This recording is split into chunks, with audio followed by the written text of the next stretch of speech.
Ата, ушу чет мамлекетке барып жашасак болбойбу?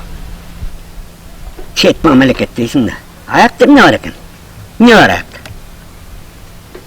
Аякта кызыктуу, кооз, жашоо жакшы да. Кооз, жакшы жашоо деп. Мен сага бир анекдот айтып берейинби? Эмне анекдот айтыңызчы эй.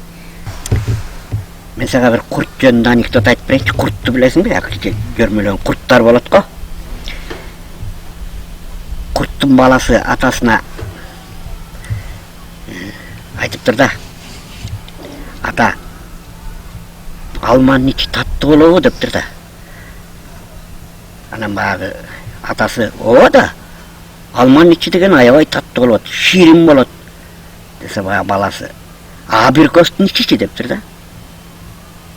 Абрикостун ичи алмадан да таттуу болот. Аябай ширин болот аны. Абрикос деген абрикос да. Ал таттуу болот да десе баласы.